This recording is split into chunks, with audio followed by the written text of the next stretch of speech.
The Boston Celtics are undergoing a dramatic transformation, and Paul Pierce, a Celtics legend and the team's second-highest all-time scorer, believes that Jayson Tatum's injury played a significant, albeit nuanced role in making those changes easier to execute.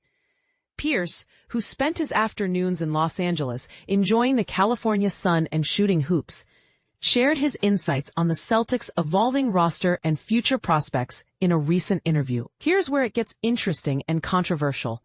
Pierce argues that while Tatum's devastating Achilles injury was tragic and shook the team's confidence, the roster overhaul was almost inevitable due to the Celtics' financial constraints.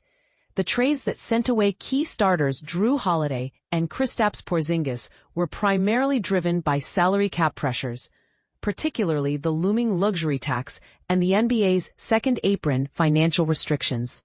Even if Tatum had remained healthy, Pierce states the Celtics would have faced the same tough decisions. But, and this is the part most people miss, Tatum's injury arguably removed any hesitation for management to pull the trigger on these moves. Had Tatum been healthy and the team gone on to win another championship, breaking up that lineup would have seemed nonsensical and unlikely. Pierce didn't hold back when discussing the Celtics' recent playoff performance, bluntly declaring that they blew the series against the New York Knicks. Despite holding substantial leads, including 20-point advantages in the first 2 games at home, Boston faltered. Pierce believes this collapse was not a question of the Knicks' talent, but a reflection of Boston's style of play, relying heavily on 3-point shots, which can produce massive swings. "You live by the 3, you die by the 3, Pierce remarked. He suggests that while this approach led them to a championship before, there's a fragile balance between effective and reckless when depending so much on perimeter shooting.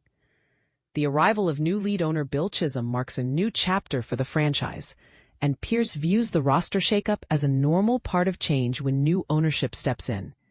He draws parallels to when White Grousbeck and his ownership group took charge, which also brought sweeping changes including new coaching and player trades. Chisholm's local Boston roots and passion for the team reassure Pierce that despite the business-driven cost-cutting moves, the owners are committed to preserving the Celtics' proud legacy.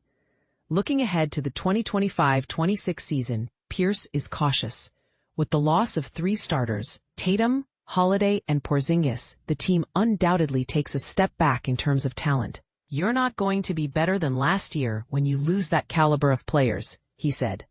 While the team will enter training camp with the optimistic mantra that they can still contend for a championship, something every team says, it's clear that the focus this year will be on evaluation.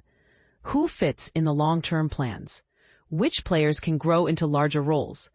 With confirmed mainstays like Jaylen Brown and Tatum, when healthy, the Celtics will sift through the rest of the roster to determine their future. In closing, Pierce's candid reflections offer a rare behind-the-scenes look into the heart of a storied franchise wrestling with adversity and transition. His honesty about the Celtics' shortcomings and changes invites fans to ponder. Are these moves a necessary evolution towards renewed greatness? Or is the team risking losing its identity? What do you think? Should the Celtics double down on youth and flexibility? Or was trading away proven veterans too high a price? Join the conversation and share your thoughts.